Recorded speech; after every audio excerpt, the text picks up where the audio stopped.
आचार्य चाणक्य को भारत ही नहीं दुनिया का सबसे महान विद्वान, अर्थशास्त्री, कूटनीतिज्ञ और समाजशास्त्री माना जाता है। आचार्य चाणक्य नीति शास्त्र में जीवन के तमाम व्यवहारिक पहलुओं को लेकर कई बातें कही है।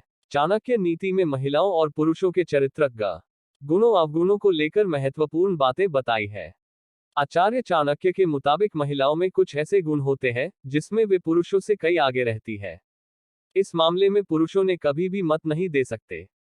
आचार्य चाणक्य ने अपने नीति शास्त्र में बताया है कि मोहनी और मत पैदा करने वाली सुंदर स्त्री अपने सच्चे प्रेमी को कभी नहीं चाहती है, वह उसे न सिर्फ मूर्ख समझती है बल्कि घृणा भी करती है।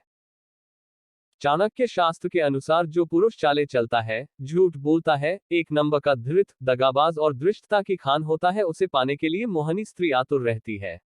ऐसे में अगर को पुरुष अच्छा बनकर किसी स्त्री को पाने के बारे में सोचता है तो वह बड़ा ही मूर्ख साबित होता है। मोहनी स्त्री कभी किसी भले इंसान में कोई दिलचस्पी नहीं रखती है, वह उसे मूर्ख मानती है। सांप को दूध पिलाने से उसका विषैला स्वभाव खत्म नहीं होता। आचार्य चाणक्य इसे उदाहरण देकर समझाते हुए कहते हैं कि सांप दूध पिलाने से उसका विषैला स्वभाव खत्म नहीं होता बल्कि और भी बढ़ जाता है। इसी तरह मोहनी और मद पैदा करने वाली स्त्री अच्छे और सद्गुणी पुरुषों के संपर्क में आने पर और भी दुष्ट और क्रूर बन जाती है। ऐसे पुरुष को जीवन भर सांप की तरह जीवन भर डसती रहती है, उसे उस पर दया भी नहीं आती। मोहनी और मद पैदा करने वाली स्त्री हमेशा ऐसे पुरुष की तलाश में रहती है जो स्वभाव में दुष्ट होता है, झूठ बोलता हो, चाले चलता हो, धूर्त हो, जो केवल अपनी वासना मिटाना चाहता हो, जिसका लक्ष्य सिर्फ स्त्रीयोदेह की प्राप्ति तक सीमित रहती हो।